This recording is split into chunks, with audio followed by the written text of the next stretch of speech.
বিশেষ এয়ার অ্যাম্বুলেন্সে লন্ডনের পথে বেগম খালেদা জিয়া, স্বাগত জানাবেন তারেক রহমান সহ পরিবারের সদস্যরা। গ্রেপ্তারি পরোয়ানার মধ্যেই শেখ হাসিনার ভিসার মেয়াদ বাড়ালো ভারত, রাজনৈতিক আশ্রয়ের গুঞ্জন অস্বীকার। একনেকের বৈঠকে 10 প্রকল্পের অনুমোদন দিল অন্তর্বর্তী সরকার, ব্যয় ধরা হয়েছে 4,246 কোটি টাকা। এবং আইনশৃঙ্খলা বাহিনীর উদাসীনতায় রাজধানীতে বেপরোয়া ছিনতাইকারীরা, হয়রানির ভয়ে ভুক্তভোগীদের মামলায় অনীহা।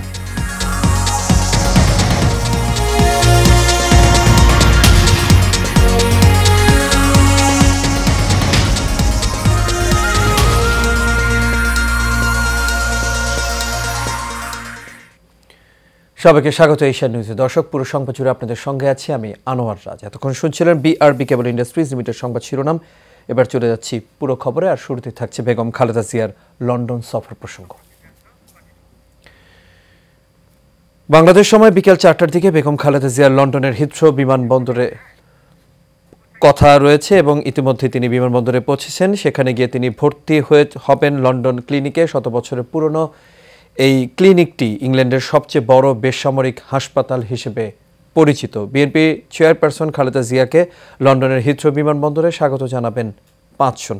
দলটির ভারপ্রাপ্ত চেয়ারম্যান ও খালেদা জিয়ার বড় ছেলে তারেক রহমান ও তার স্ত্রী ডক্টর জোবাইদা রহমান ছাড়া বিমানবন্দরে তাকে স্বাগত জানাতে যাবেন যুক্তরাজ্য বিএনপির সভাপতি এম.এ মালেক, সাধারণ সম্পাদক কয়সর আহমেদ ও জিয়াউর রহমান ফাউন্ডেশনের পক্ষে কামাল উদ্দিন। ঢাকার হযরত শাহজালাল আন্তর্জাতিক বিমানবন্দর থেকে মঙ্গলবার রাত 12:15টার দিকে এয়ার অ্যাম্বুলেন্সে লন্ডনের উদ্দেশ্যে রওনা দেন বিএনপি চেয়ারপারসন বেগম খালেদা জিয়া।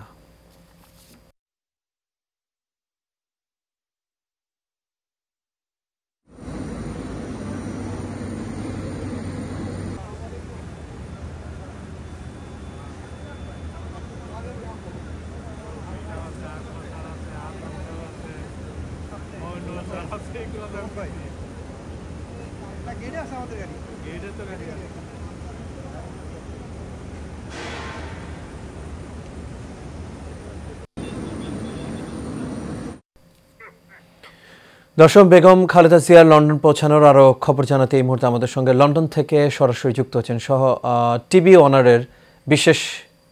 ওয়ানের বিশেষ প্রতিনিধি মনির উদ্দিন। আশা করি আপনি আমাকে শুনতে পাচ্ছেন। মনির, বেগম খালেদা জিয়াকে বরণ করতে কি কি প্রস্তুতি নেওয়া হয়েছে?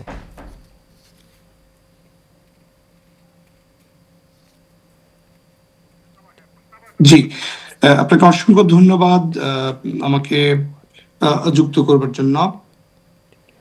আমরা যতটুকু জানতে পেরেছি, লন্ডন হিথ্রো বিমানবন্দরের ভিআইপি টার্মিনালের যেখানে বেগম জিয়াকে বহনকারী বিশেষ এয়ার অ্যাম্বুলেন্সটি ঠিক একটু পরে অবতরণ করবেন।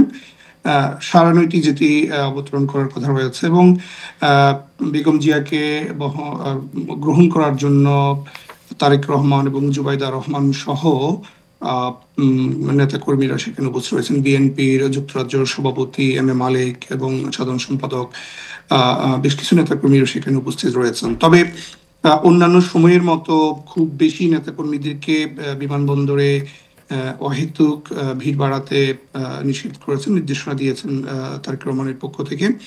আর এই কারণেই সেখানে খুব আগের মতো আমরা যেভাবে দেখেছি হুড়াহুড়ি এই ধরনের ব্যাপারটি আমরা দেখিনি। বাট সেখানে বিএনপির যারা নেতৃস্থানীয় রয়েছেন তারা সেখানে উপস্থিত রয়েছেন বেগম জিয়াকে রিসিভ করবার জন্য।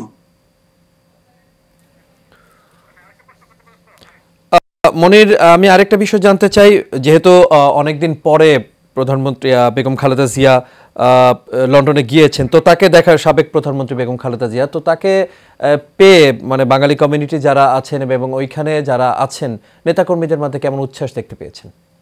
জি জি, নিশ্চয়ই অনেকদিন পরে, যেহেতু তারা বাংলাদেশের পাশাপাশি ইউকে এবং যুক্তরাজ্যের নেতাকর্মীরা মুখিয়ে আছেন আসলে বেগম জিয়াকে এক নজর দেখবার, নিশ্চয়ই তারা অনেক খুশি এবং তারা চাচ্ছেন তাদের প্রিয় নেত্রীকে একবার দেখে ডেফিনেটলি তারা অনেক খুশিতে আছেন এবং তারা মুখে আছেন তার সাথে দেখা করার জন্য। আপনি নিশ্চয়ই জানেন এটি আসলেই যতটা তাদের রাজনৈতিক সফর না, তার চেয়ে বেশি তার শারীরিক যে চিকিৎসা নেবার জন্য। সেই কারণেই এখানে থাকবেন এবং এই এয়ার অ্যাম্বুলেন্স থেকে তিনি সরাসরি ক্লিনিকে চলে যাবেন, আমরা যতটুকু সংবাদ পেয়েছি। ঠিক এই মুহূর্তে আমাদের সাংবাদিক, আমাদের কলিগ রয়েছেন বিএফি টার্মিনালের সামনে, আমি একটু আগেই তার সাথে কথা বলেছি। কিছুক্ষণের মধ্যেই এয়ার অ্যাম্বুলেন্সটি সেখানে অবতরণ করবেন এবং নেতাকর্মীরা তাকে গ্রহণ করার জন্য উৎসব মুখর পরিবেশই বলা চলে, তারা সেখানে মুখিয়ে আছেন। জি মনির, আপনাকে অসংখ্য ধন্যবাদ। দর্শক, আমাদের সঙ্গে যুক্ত হয়েছিলেন শুধু লন্ডন থেকে টিভি ওয়ানের বিশেষ প্রতিনিধি মনির উদ্দিন। চলে যাচ্ছি অন্যান্য প্রসঙ্গে। জিয়া অরফানেজ ট্রাস্ট মামলায় 10 বছরের সাজার বিরুদ্ধে বিএনপি চেয়ারপারসনের বেগম খালেদা জিয়ার আপিলের শুনানি বৃহস্পতিবার পর্যন্ত মুলতবি করেছেন আপিল বিভাগ। প্রধান বিচারপতি ডক্টর সৈয়দ রেফাত আহমেদের নেতৃত্বাধীন আপিল বিভাগ শুনানি শুরু হয়। শুনানি শেষে বেগম জিয়ার আইনজীবীরা বলেন, রাজনীতি থেকে দূরে রাখতেই মিথ্যা মামলায় সাজা দেওয়া হয়েছে বেগম জিয়াকে। বিস্তারিত নূর মোহাম্মদ ভূঁইয়ার রিপোর্টে। জিয়া আরফানেজ ট্রাস্ট মামলায় 10 বছরের দণ্ড বাতিল চেয়ে বিএনপি চেয়ারপারসন খালেদা জিয়ার আবেদনের উপর দ্বিতীয় দিনে শুনানি শেষ হয়েছে।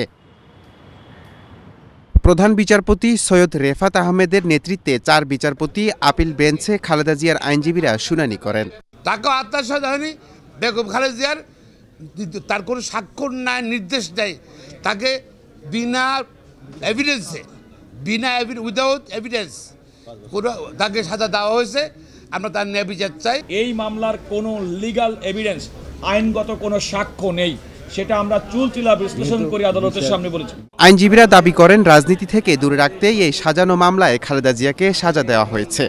রাজনৈতিক উদ্দেশ্য প্রণোদিতে ভাবে সবসময় ফ্যাসিস্ট সরকার প্রধান বলতেন এতিমের টাকা আত্মসাৎ করেছেন, অথচ আপনারা শেষ আর্গুমেন্ট আপনারা শুনেছেন, আদালত নিজেই পয়েন্ট আউট করেছে যে টাকার কথা বলা হয়েছে এবং যে অ্যাকাউন্টের কথা বলা হয়েছে সেখানে বেগম খালেদা জিয়ার কোনো স্বাক্ষরই নাই। এদিকে আপিল বিভাগ জিয়া আরফানেজ ট্রাস্ট মামলায় খালেদা জিয়ার আপিলের শুনানি বৃহস্পতিবার পর্যন্ত মুলতবি করেছে। নূর মোহাম্মদ ভূঁইয়া, এশিয়ান টেলিভিশন, ঢাকা। বাংলাদেশ থেকে পালিয়ে যাওয়া সাবেক প্রধানমন্ত্রী শেখ হাসিনার ভিসার মেয়াদ বাড়িয়েছে ভারত। বাংলাদেশ সরকার যখন তার পাসপোর্ট বাতিলের ঘোষণা দিয়েছে তখন এই পদক্ষেপ নিল ভারত। এই বিষয়ে ভারতের কর্মকর্তারা জানিয়েছেন, শেখ হাসিনার অবস্থান সহজ করার জন্যই তার ভিসার মেয়াদ বাড়ানো হয়েছে। সম্প্রতি শেখ হাসিনাকে ভারত থেকে ফেরানোর জন্য গ্রেপ্তারি পরোয়ানা জারি করে বাংলাদেশের আন্তর্জাতিক অপরাধ ট্রাইব্যুনাল। 12 ফেব্রুয়ারির মধ্যে হাসিনা এবং অভিযুক্তদের ট্রাইব্যুনালে হাজির করতে বলা হয়। এদিকে গতকাল সন্ধ্যায় অন্তর্বর্তী সরকারের প্রধান উপদেষ্টার উপ প্রেস সচিব আবুল কালাম আজাদ মজুমদার জানিয়েছেন, গুমের সঙ্গে জড়িত 22 জন এবং বলপ্রয়োগ ও হত্যায় জড়িত থাকার অভিযোগে আরও 75 জন সহ মোট 97 জনের পাসপোর্ট বাতিল করা হয়েছে। অন্তর্বর্তী সরকারের পঞ্চম জাতীয় অর্থনৈতিক পরিষদের নির্বাহী কমিটির সভায় 10টি উন্নয়ন প্রকল্পের অনুমোদন দেওয়া হয়েছে। এসব প্রকল্প বাস্তবায়নে সরকারের খরচ হবে 4,246 কোটি টাকা। সকালে পরিকল্পনা কমিশনে একনেক সভা অনুষ্ঠিত হয়। সভায় অনুমোদনের জন্য প্রকল্পগুলো উত্থাপন করা হয়। এতে সভাপতিত্ব করেন একনেক চেয়ারপারসন প্রধান উপদেষ্টা ডক্টর মোহাম্মদ ইউনূস। সভায় চট্টগ্রাম কর ভবন নির্মাণ প্রকল্পের বিষয়ে আলোচনা হয়, যার মেয়াদকাল জুলাই 2024 থেকে জুন 2028 পর্যন্ত নির্ধারিত। প্রকল্পটির খরচ হবে 437.7 কোটি টাকা এবং এটি সরকারি অর্থায়নে বাস্তবায়ন করবে জাতীয় রাজস্ব বোর্ড।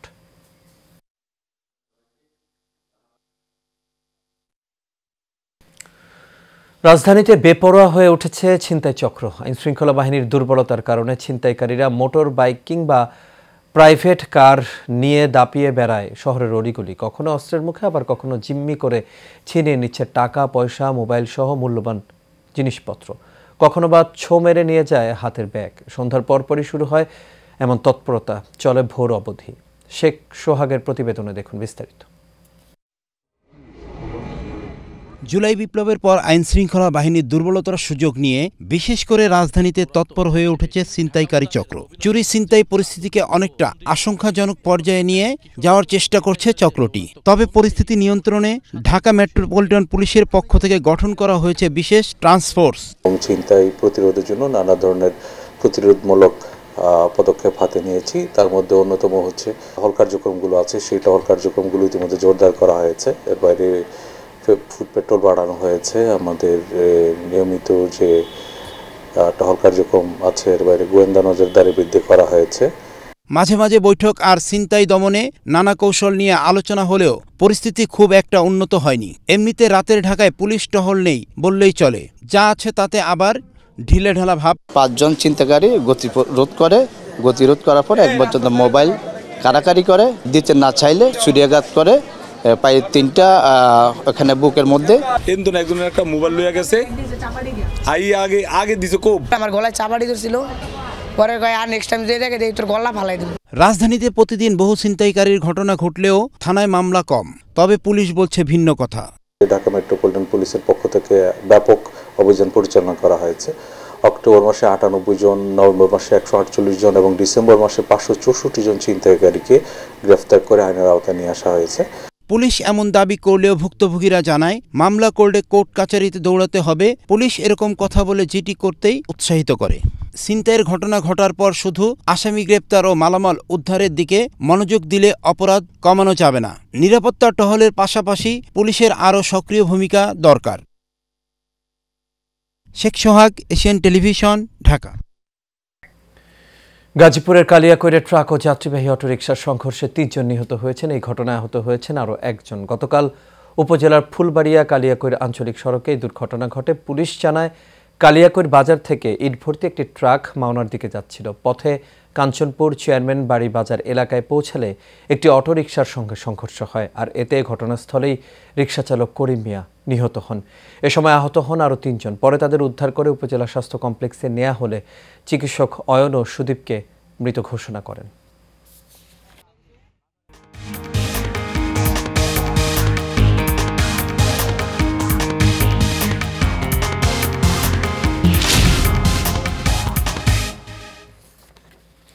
এবার আন্তর্জাতিক প্রসঙ্গ। চীনের তিব্বত অঞ্চলে একটি শক্তিশালী ভূমিকম্পে নিহতের সংখ্যা বেড়ে 126 জনে পৌঁছেছে। মঙ্গলবার সকালে 6.8 মাত্রার ভূমিকম্পটি আঘাত আনে, যা পার্বত্য অঞ্চল জুড়ে ব্যাপক ধ্বংসযজ্ঞ চালিয়েছে। সিইএনসি জানিয়েছে রিক্টার স্কেলে ভূমিকম্পের কম্পনের মাত্রা ছিল 6.8। তবে মার্কিন ভূতাত্ত্বিক জরিপ সংস্থা ইউএসজিএস বলছে রিক্টার স্কেলে ভূমিকম্পটির মাত্রা ছিল 7.1। নেপালের রাজধানী কাঠমান্ডুতে এই ভূকম্পনটি অনুভূত হয়। এছাড়া ভারতের বিভিন্ন অংশে ভূকম্পন অনুভূত হওয়ার তথ্য পাওয়া গেছে। স্থানীয় প্রশাসন জানিয়েছে আহতদের সংখ্যা শতাধিক ছাড়িয়েছে এবং বহু মানুষ এখনও নিখোঁজ রয়েছে। উদ্ধারকর্মীরা ধ্বংসস্তূপের নিচে আটকা পড়া লোকদের উদ্ধারের জন্য প্রাণপণ চেষ্টা চালিয়ে যাচ্ছেন। তবে দুর্গম এলাকা ও বৈরী আবহাওয়ার কারণে উদ্ধার কার্যক্রম চ্যালেঞ্জ দেখা দিয়েছে।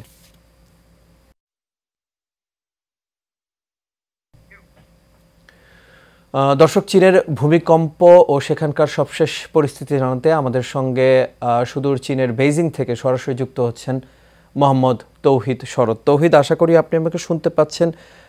তৌহিদ, ভূমিকম্পের ব্যাপারে জানতে চাই, ভূমিকম্পের পর উদ্ধার কাজের তৎপরতা এখন কেমন দেখছেন আপনি? ধন্যবাদ আনোয়ার, আপনি ঠিক বলেছেন।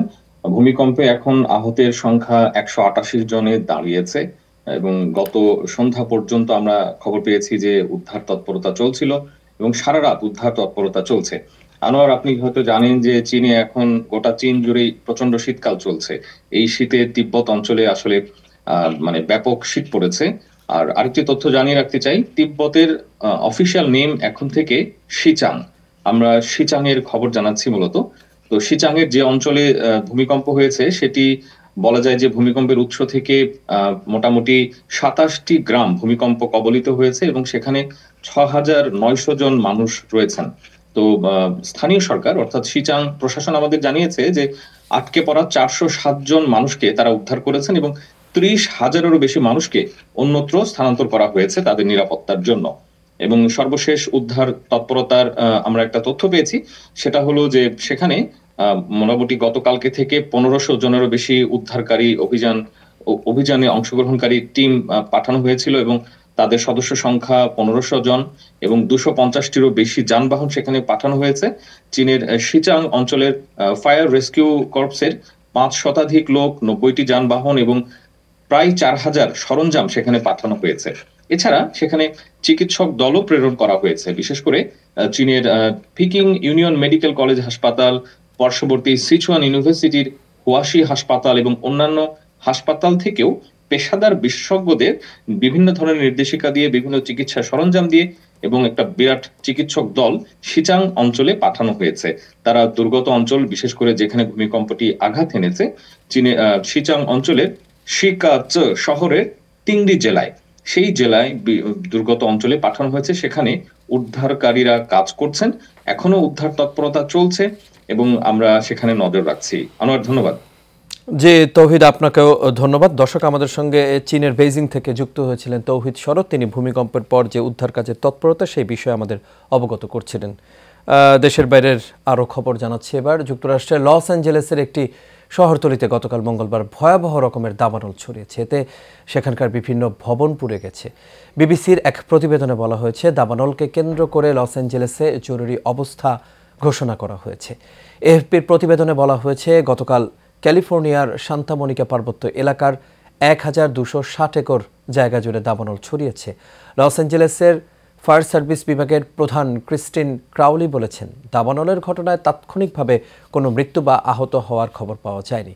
হোয়াইট হাউস আরও জানিয়েছে, মার্কিন প্রেসিডেন্ট জো বাইডেনকে ইতোমধ্যে দাবানল সম্পর্কিত তথ্য জানানো হয়েছে। এই ব্যাপারে কেন্দ্রীয়ভাবে সহযোগিতা করার জন্য বাইডেনের দল স্থানীয় কর্মকর্তাদের সঙ্গে যোগাযোগ রেখেছেন। আবহাওয়াবিদরা আভাস দিয়েছে, এটা ভয়াবহ ঝোড়ো বাতাসে রূপ নিতে পারে, যা এক দশকের মধ্যে দেখা যায়নি। আগামীকাল বৃহস্পতিবার সন্ধ্যা পর্যন্ত গুরুতর দাবানলের বিপজ্জনিত সর্বোচ্চ স্তরের সতর্কতা বহাল থাকবে বলে ধারণা করা হচ্ছে।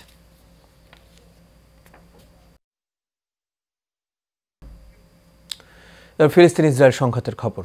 ফিলিস্তিনের অবরুদ্ধ গাজা ভূখণ্ডে ইসরায়েলি বর্বর হামলায় 5 শিশু সহ আরও 49 ফিলিস্তিনি নিহত হয়েছেন। এতে করে এই উপত্যকাটিতে নিহতের মোট সংখ্যা প্রায় 45,900 জনে পৌঁছেছে। এছাড়া 2023 সালের অক্টোবর থেকে চলা এই হামলায় আহত হয়েছেন আরও লক্ষাধিক ফিলিস্তিনি। এসব তথ্য জানিয়েছে সংবাদ মাধ্যম আল জাজিরা। ইসরায়েলি বাহিনীর আল মাওয়াসির মানবিক অঞ্চল সহ গাজা উপত্যকা জুড়ে তাদের কার্যক্রম আক্রমণ আরও জোরদার করেছে এবং আবাসিক বাড়িঘর ও বেসামরিক অবকাঠামো ধ্বংস করছে। এদিকে ত্রাণবাহী গাড়ির ওপর ইসরায়েলের আক্রমণ এবং জ্বালানি ট্যাঙ্ক সহ সহায়তাবাদী গাড়িতে ফিলিস্তিনি গ্যাংদের পদ্ধতিগত লুটপাটের কারণেই মানবিক সংকট দিন দিন গভীরতর হচ্ছে। খাদ্য, বিশুদ্ধ পানি এবং ওষুধের তীব্র সংকটের মধ্যে গাজার সকলেই এখন খাদ্য নিরাপত্তাহীন অবস্থার মধ্যে রয়েছেন।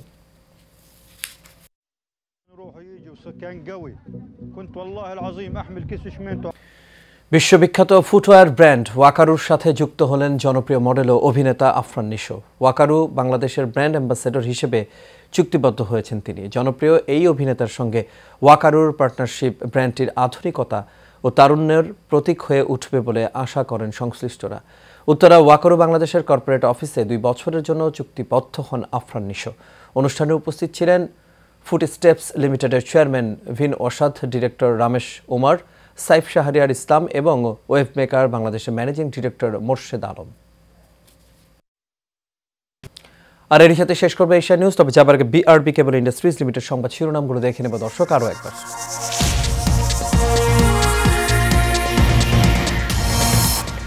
বিশেষ এয়ার অ্যাম্বুলেন্সে লন্ডনের পথে বেগম খালেদা জিয়া, স্বাগত জানাবেন তারেক রহমান সহ পরিবারের সদস্যরা।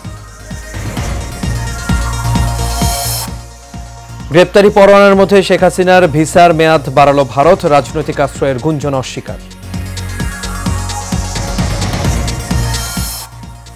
একনেকের বৈঠকে 10 প্রকল্পের অনুমোদন দিল অন্তর্বর্তী সরকার, ব্যয় ধরা হয়েছে 4,246 কোটি টাকা। এবং আইন শৃঙ্খলা বাহিনীর উদাসীনতায় রাজধানীতে বেপরোয়া ছিনতাইকারীরা, হয়রানির ভয়ে ভুক্তভোগীদের মামলায় অনীহা।